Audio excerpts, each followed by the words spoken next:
আরে বুড়াকে নবী চিনছে, আমরা অনেক মুনাফিকের দুশমন আছে নবীরে চিনি না, কথা কোন ঠিক কিনা? কথায় কথায় খালি বিশ্ব নবী বইলা আমার রাসূলের শানে বেয়াদবি করে, আছে না নাই? আরো জোরে বলেন, আছে না নাই? আমার রাসূলকে শুধু বিশ্বের নবী নাকি রহমাতুল লিল আলামিন নবী? আমার নবী কুল কায়নাতের নবী, আমার রাসূলকে বিশ্ব নবী কেউ যদি জানা সত্যি বলে এটা আমার রাসূলের শানকে ছোট করা হয়।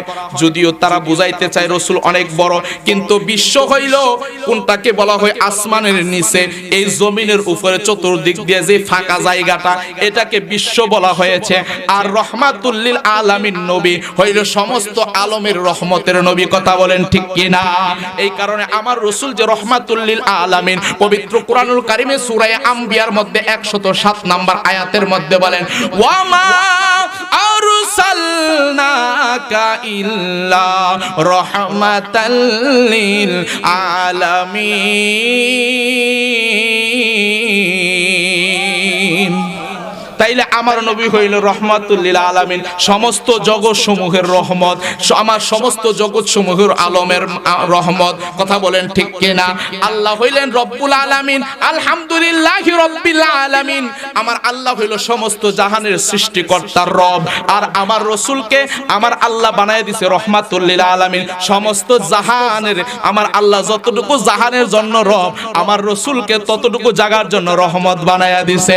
এই কারণে আমার রাসূলকে বিশ্ব নবী বললে একটু সম্মানটা ছোট হয়।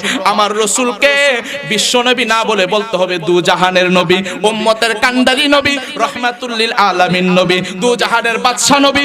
আমার রাসূলকে সাইয়্যিদুল মুরসালিন, খাতামুন নবিয়্যিন, আমার আমার নবীকে রহমাতুল লিল আলামিন হিসাবে আমার রাসূলকে সম্মান দিয়ে কথা বলতে হবে, কথা বলেন ঠিক কিনা? কথাই কথায় বিশ্বনবী, কথাই কথায় বিশ্বনবী।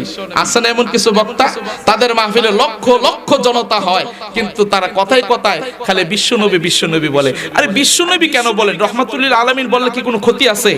কোরআনের শব্দ বলেন না, বিশ্বনবী তো কোরআনের মধ্যে কোথাও লেখা নাই। আছে বিশ্ব শব্দ, বিশ্বনবী এরকম কোন শব্দ কোরআন শরীফের মধ্যে আছে নাই? তাহলে এটা বলেন কেন রহমাতুল লিল আলামিন নবী বলেন? এটা তো কোরআন শরীফের মধ্যে আছে, কথা বলেন ঠিক কিনা? সমস্ত আলমের জন্য রহমাতুল লিল আলামিন নবী বলেন, এটা তো কোরআন শরীফের মধ্যে আছে, কথা বলেন ঠিক না? ঠিক।